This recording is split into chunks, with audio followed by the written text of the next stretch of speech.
ছোট হাসান গ্রামের এক সাধাসিধে পরিবারের ছেলে। তার বাবা একজন দিন মজুর আর মা ঘরের কাজ করেন। 1 বছর আগে ঈদের পরে বাবার সঙ্গে হাত থেকে সে একটা ছোট ছাগল এনেছিল, সাদা দমশোষ আর কাঁধে বাদামি দাগ। হাসান তাকে আদর করে নাম দিয়েছিল চিকু। চিকু হাসানের সবচেয়ে প্রিয় বন্ধু হয়ে উঠেছিল। স্কুল থেকে ফিরে এসে চিকুকে খাওয়াতো, ঘাস খাওয়াতে নিয়ে যেত, আর রাতে ঘুমোবার আগে গলা জড়িয়ে ধরে বলতো, তুই তো আমার ভাই রে চিকু। ঈদুল আজহার সময় ঘনিয়ে আসে, বাবা একদিন ঘোষণা দেন, চিকুকে কোরবানি করবো এবারের ঈদে।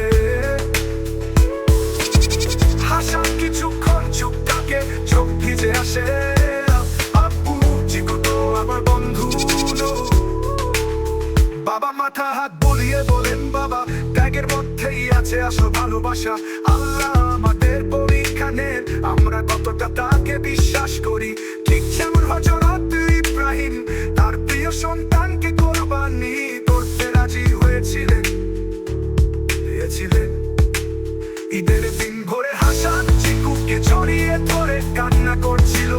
তার মা এসে বললেন, তুই যদি মন থেকে বুঝিস এটা আল্লাহর জন্য হচ্ছে, তাহলে চিকুর জন্য দয়া কর, ও যেন জান্নাতে বসু হয়ে যায়।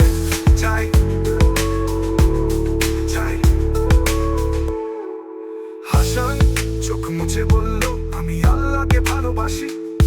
চিকু জান্নাতের যেন অনেক ঘাস পায়, আল্লাহ কাছে আমি সেই দোয়া করব। ঈদের দিন ভোরে হাসান চিকুকে জড়িয়ে ধরে কান্না করছিল। তার মা এসে বললেন, তুই যদি মন থেকে বুঝিস এটা আল্লাহর জন্য হচ্ছে, তাহলে চিকুর জন্য দয়া কর, ও যেন জান্নাতে বসু হয়ে যায়। হাসান চোখ মুছে বলল, আমি আল্লাহকে ভালো। কোরবানি শেষ হয়, হাসানের চোখে জল, কিন্তু মুখে শান্তির ছায়া। গ্রামের লোকজন বলে, দেখো এই ছোট ছেলেটা কি বড় শিক্ষা দিল। হাসান সবাইকে মাংস বিতরণে সাহায্য করে, গরিবদের হাতে খাবার তুলে দেয় হাসি মুখে। হাসান বুঝে যায়, ত্যাগ মানে কষ্ট নয়, বরং আল্লাহর প্রতি সবচেয়ে গভীর ভালোবাসা প্রকাশ।